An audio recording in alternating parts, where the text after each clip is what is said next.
And where did John of God, this great healer in Brazil, how did he fit into your story or your journey? Well, I then, got very interested. I ended up changing my life completely and started teaching.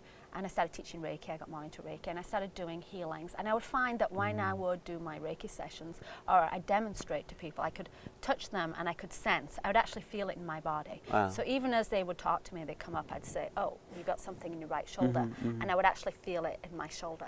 And I felt that I could put my hands on them and I could connect with spirit, and somehow they would receive a healing. Not like I was passing them an energy, but like I was helping them somehow to clear off energy. Yes. And that they would get a healing.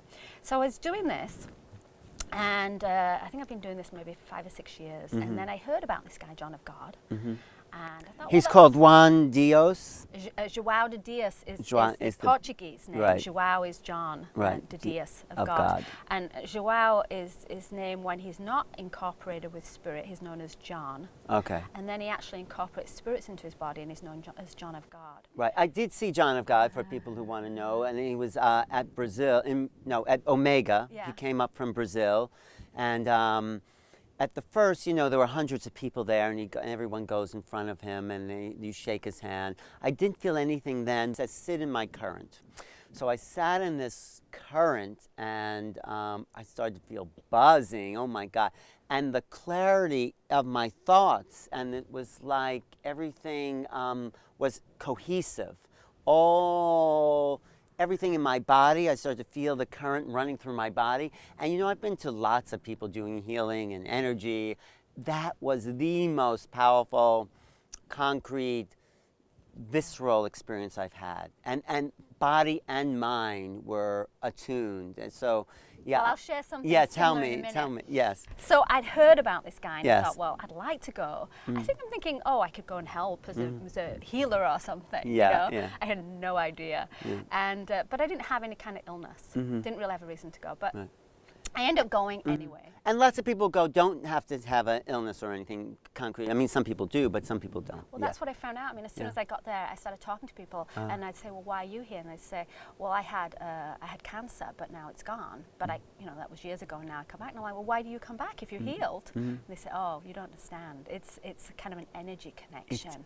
When you get that healing, it's not just about what physically went away. It opens up your world. It opens up your life. You feel so much connected, and you want to come back. Just to kind of get more in tune and feel Yes, it. you do feel good. Yes, Yeah. yes. So I could feel the spirits around me as soon as I got wait. there. So you decide to go visit John of God. So I arrive in this little How long town. ago? How many years ago was that? This is only about 1.5 years, 2 years ago. Only 2.5 years ago. Oh, because now you're such Yeah. a devotee. Well, I had so many experiences. I ended up writing a book about him. Yes. And doing a documentary DVD. That's right. And now, of course, I'm involved in bringing him to Canada. Oh, yes, I do want to tell people John of God will be in Toronto on March 15th, 16th, and 17th. And if they want to go, what do they do? JohnofGodLive.com, and that's where you can get tickets and all the information. JohnofGodLive.com, and it's a chance to see one of the truly great masters, healers of our day.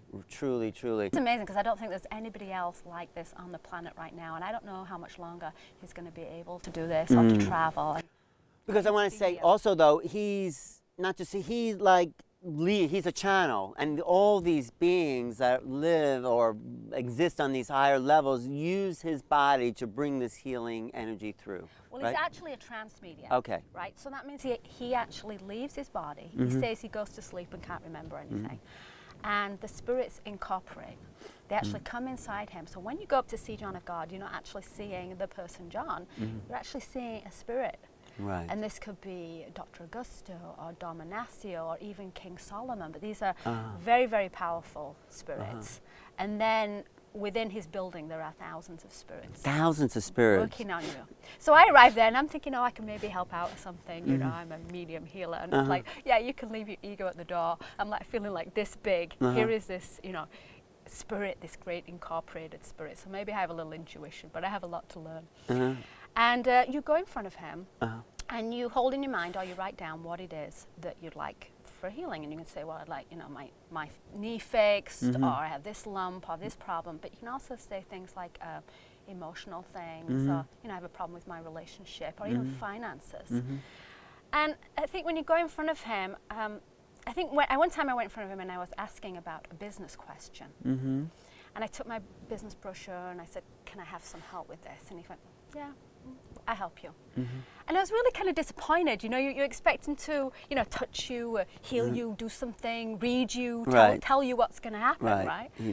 And he said, go sit in my little recovery room. So there's a little surgery room, you sit in there. Psychic surgery, psychic surgery. They say these guides do etheric surgery on you, and you are exhausted after one of these procedures. But anyway. They do these spiritual interventions. Yes. So most of the time when you walk up in front of him, just the energy, they can heal you. They read your energy and they fix whatever it is that you're asking for. They kind of alter that energy. So you went to the recovery room. And I was there, you know, 2 minutes and just a little closing prayer.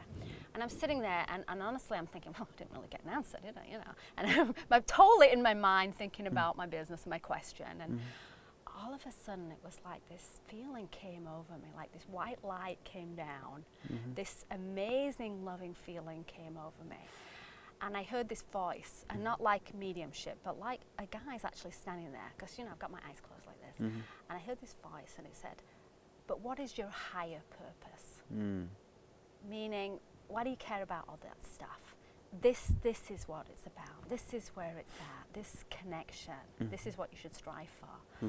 And I was just sobbing and sobbing. It was so beautiful. You were, because And that it was like overwhelming. and a revelation for you. Like suddenly you were connected to your true spiritual It path. was like, yeah, like I was suddenly on my soul purpose, and I could see it all. I could see the meaning of life. And I said, wow, I want to share this with people.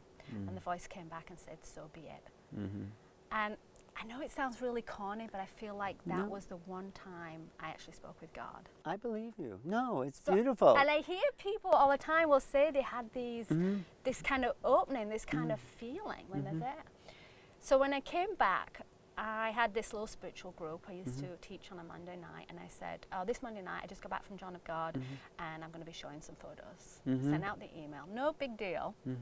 5 minutes later, this woman calls up and says, what was in your email? I opened your email and it was like this white light came down and I felt this amazing From an email. feeling.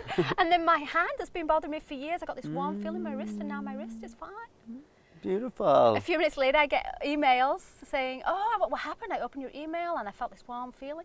So that night, normally I'd have like 30 people show up at my house. That night about 130 people show up at my house. And they're all saying the same thing. I don't know, I opened the email. Didn't you? I felt this white light. Oh, my back's working and my knee's working. Wow. And I said, I really don't know what's going on, but I think it's that the spirits want to work with people, and just that connection, just that they're just putting it out there that, wow, I'm interested in seeing this guy John of God, I'm interested in a healing, and somehow they just got it like that instantly. So your work is really then to deliver this message of John of God's healing. Is that what you say? I wouldn't say I really, you know, it's not, people say, well, do you work for John of God? Are you his apprentice? I'm not. I mean, he doesn't have, it's not like a cult you can join. He doesn't teach people. Yeah. I feel like, you know, you go and you have your own experience. Right. You know, and I'm a medium and a healer, and I still teach Reiki, and I do that. But I like to incorporate all of it. How many times have you been back then to the casa? I take groups, and I think I've been about 10 times in the last year and a half. Really?